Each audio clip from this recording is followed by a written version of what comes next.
Now, before I begin, I must give an important disclaimer slash heads up. I did not play Death Stranding. What I did was watch multiple playthroughs on YouTube, both with and without commentary. This might give you an idea what I think of the game right away, but believe me when I say that I've experienced all there is to experience from the game from just these videos. In fact, I think my experience was actually enhanced because I was able to watch this movie without my wallet being $60 lighter. That being said, however, I completely understand if you want to completely discredit my thoughts on the game. In fact, I very much encourage you to take everything I say with a handful of salt. I'm not going to call this a review, more so a simplified, opinionated overview of a game from an outsider's perspective, or something like that. So, with that said, let's jump into it. Death Stranding was one of the most hyped games of 2019. Made by the legendary Hideo Kojima, the famous creator of the Metal Gear series, Death Stranding had it seemingly in the bag with roaring success before it was even launched. Kojima's name on the box, combo with the marketing tactic of revealing as little of the game as possible, it made people seemingly froth at the mouth dying to know more about the game and what it was going to be centered around. All the common person knew about the game was that it was open world, you play as Norman Reedus, there are babies and pods attached to your chest, and strange, invisible tar ghost monsters explode into a nuke when they eat people. With that little bit of vague information in the air, how could people not build constant hype and theories around it up to its release date? Well, the game came out, and it's good. Technically, but not really. But sort of. Yeah, this is going to be one of those videos. Now, there's already a steady debate if the game is an amazing action-adventure or a boring walking simulator. The simple answer is, it's both. And yeah, I know, that's a total cop-out answer, but for once that really is the clear-cut answer. Death Stranding is not a game built around dynamic gameplay or combat strategy. It turns out that 80% of this game is just being a post-apocalyptic UPS man. You play as Sam Porter Bridges, a delivery man or porter who delivers packages across post-Stranding America. You're given the task of reconnecting America to the chiral network, which is basically the internet. Along the way, you'll need to avoid mysterious ghost figures that create giant explosions that wipe out cities. You'll need to fight off raider terrorist types that want to steal your packages because they're addicted to delivering or something like that. But yeah, the whole game is centered around that premise. Sounds really promising until you realize that 80% of this game is this formula. You go to a terminal, pick up a box or two, walk across a stretch of land, go to terminal, drop off boxes to make more room for more boxes. Rinse and repeat 4,000 times, and that's the whole game. Now, I'll give credit where credit is due. It's cool and sometimes satisfying delivering a huge load to its destination without a scratch, but it's not like it really matters in the grand scheme of things. The better condition you deliver a package, the better score you get in the end. Better scores mean more experience, and more experience means better and more perks. But the perks seem so pointless because as you advance through the game, you get new gear and the ability to build better structures that utterly trivialize the game. Leg exoskeletons, power gloves, the optional backpack stabilizer all make climbing up and down the steepest mountains a cakewalk. Zip lines are really OP, the only limitations is making them for the first time and that you have to be connected to the network. Seriously, why would you build these small roads and bridges when you can just ride a line across hundreds of meters in a matter of seconds? Yes, they'll eventually be destroyed by the elements, but you're likely going to be done with that area by the time they're actually broken. And there's really nothing stopping you from just making another one if another player hasn't done so already. I can go into more detail about how better or useless each individual gear is, but I want to move on. The long and short of it is, the only thing that keeps it from being a literal walking simulator is the options and methods you get to use to get from point A to point B. Now I can't say it's boring because for a lot of folks, it can easily be described as relaxing or even kind of addicting, which I totally get. There's various games out there that are based on super simple game mechanics that manage to be memorable and easily enjoyed. A few of my favorite games are extremely simplistic in gameplay, normally to better deliver a story and plot. Games like Nine in the Woods, Undertale, and some would argue even the Persona franchise, since half of those games is just going to school and talking to people. They're all games that put story and narrative before intricate gameplay.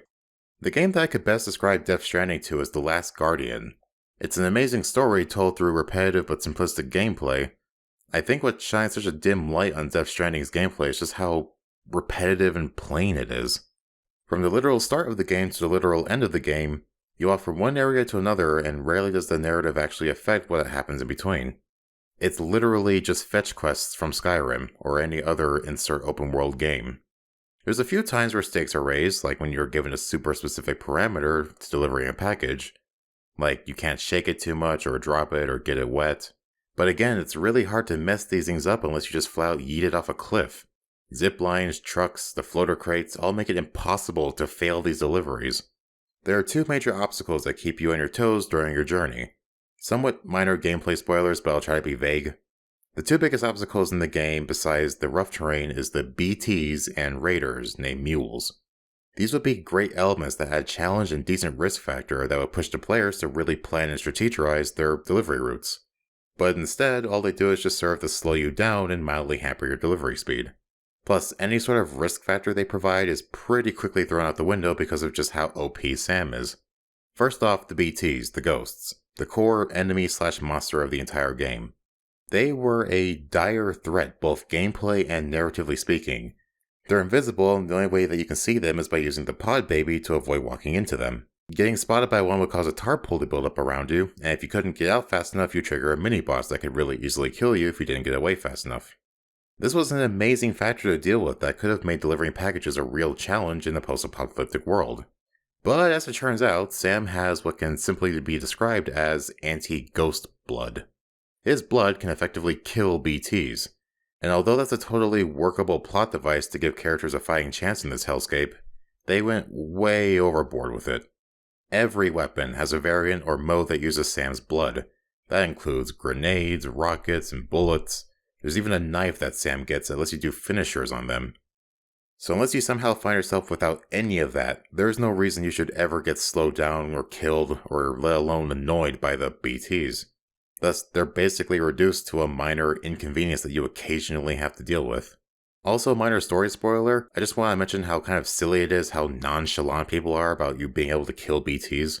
Like, these entities drove humanity into near extinction because conventional weapons don't work on them. But when Sam proves that he's able to kill these things using his special blood, all the characters are like, yeah, that's cool, no, here's another package, don't drop it. That was honestly really poorly handled. Long story short, they go from being a huge threat to humanity/the player to a bundle of speed bumps on your path. Plus, to top it off, it's really easy to just flat out avoid them.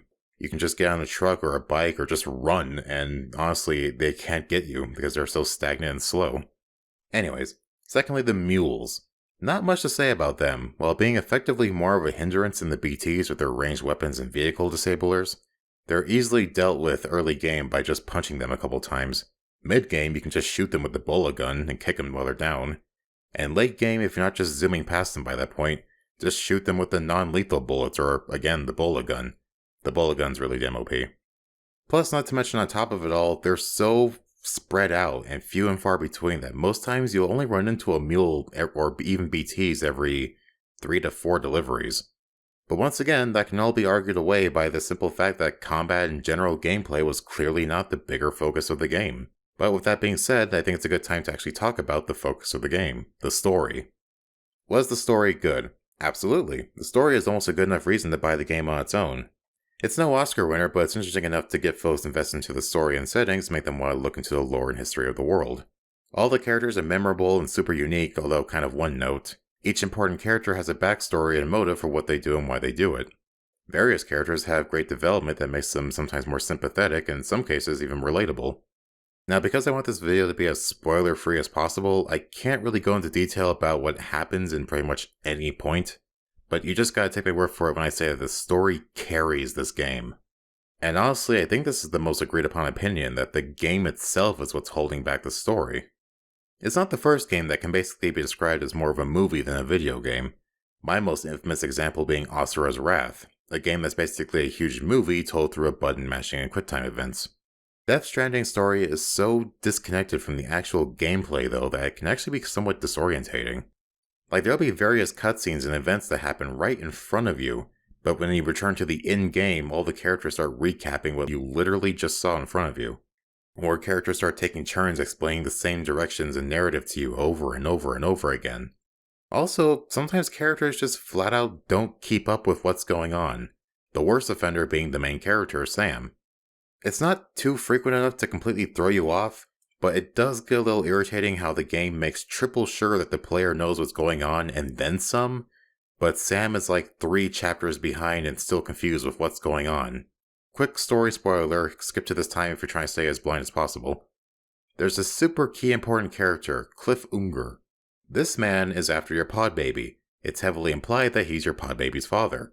It's never directly confirmed or not till the near end of the game, and Sam acts accordingly. But once again, this game shows on its own that it's very likely that this is the case simply due to what the dude is saying throughout the whole game. Constantly reaching for the baby in a sad desperation, yelling out lines like, "Give me back my baby." The not at all subtle vision Sam has of him from the baby's perspective each time he plugs into the pod. Regardless of all that stuff to the very end, Sam's just like, I wonder if this guy has some kind of connection to the pod baby. It's not a deal breaker, but god, that kept making me roll my eyes. It's like the plot keeps getting so far ahead of itself that we need to constantly wait for Sam to be directly told what's going on to progress the plot, sometimes by multiple people, multiple times. Now don't get me wrong, I'm not saying that Sam is a hopeless idiot throughout the entire game. He's a very capable character that can get things done when they need getting done. But it just gets really jarring how disconnected he is from seemingly everything that's happening around him, which is ironic considering that the game is centered around people being connected to one another. He just often seems like he's in his own little world sometimes, and it really sends a message that if the main character isn't invested in what's going on, then why the hell should I be? Now, I'll still avoid direct spoilers, but I will say that the story, while amazing, is honestly badly told. Simply because, as stated earlier, it's being held back by the factor that it's a video game and not just a movie. As you go through the world delivering mail and connecting the chiral network, you slowly expand on the story and the world as you visit new areas. Here's the thing though, for every 10-minute cutscene that you find, you have to go through an hour of just walking back and forth from place to place. The pacing is so green light, red light that it almost ruins its validity. All the way to the ending, which is when the game suddenly decides to do a giant exposition dump. I'm not kidding, it's like a solid hour of segmented cutscenes that all ties plot points together and makes sure they get as many loose ends as possible. Although it was nice getting answers to so many questions and theories that came throughout the entire game, it was as if at the very end of the game, it just said, screw it, we're just going to wrap this up right here, right now. Not in a rushed pace, mind you, it was actually the most fluid and well-paced point in the game. It just seemed like even the game had to say that it was better off as a movie at the very end. And in the end, that's why I can't really recommend people buy this game. Unless they know exactly what they're getting into, which is basically a really good, beautiful 8-hour movie disguised as a $60 game, you're very likely going to feel like you got ripped off. I could recommend getting it if you just want to support the developer, if you're into that kind of thing. Regardless of its shortcomings, there was a visible amount of love and passion put into it. This was literally Kojima's passion project. Hell, if these kind of games are your thing, then yeah, get this game. I'm not stopping you. But if you're someone like me whose money is in a really tight spot for various reasons, I just can't spare $60 for a game that I'm probably going to play through once and then never touch again. It definitely is a must-see game, but definitely not a must-buy game. If you want to know what the game's about and just feel like binging a really long movie, look up an all cutscenes video on YouTube. You'll be better off for it, I know I am. If you like really simple, kind of relaxing games that are really heavily story focused, then you might be able to justify buying it. Hell, if at all, maybe when it's on sale. But hell, if you just simply got the money to burn and if you want to support the creators, then who am I to stop you? Hell, buy your friend a copy. I know throughout this video it sounded like I only have bad things to say about the game, but in a sense, that's pretty much because I don't see it as a game. A game can be built solely around its story. As mentioned earlier, it's been done plenty of times before. There's lots of cases where a story is only amplified by how it's told through a video game. Unfortunately, Death Stranding just doesn't have that going for it. It's quite the reverse effect, actually. I heard a rumor that Kojima is actually planning on getting into the movie scene, so maybe in the far future we'll see a retelling or spin-off of an actual movie of Death Stranding. And if that ever happens, I'll be there opening night, believe me. I'm thinking of making a separate video that I'll dub an actual review of the story itself, diving deeper into the plot and characters. So if that sounds cool, y'all let me know in the comments. Again, I'm well aware that me not playing the game completely throws a huge wrench into the validity of my views in the game, so I really do completely understand if you choose to discount any or everything I said in this video. Believe me, if I had the money to burn, I would have bought the game day one to try it out, but I'm just not in the position. Hopefully when this fire department thing pulls through, I'll be good enough to not only buy games whenever I feel like it, but hell, maybe even close the Patreon. Speaking of Patreon, I want to give a special thanks to these beautiful people on the screen here. Thanks to you guys, I can keep this old machine oiled and running regardless of all the dings and dents. Next video is going to be on Star Wars Jedi Fallen Order, which I will definitely be buying and playing because it looks really promising. I hope you all enjoyed my ramblings. As always, I'm the Reaper Hunter. I'll see you all later.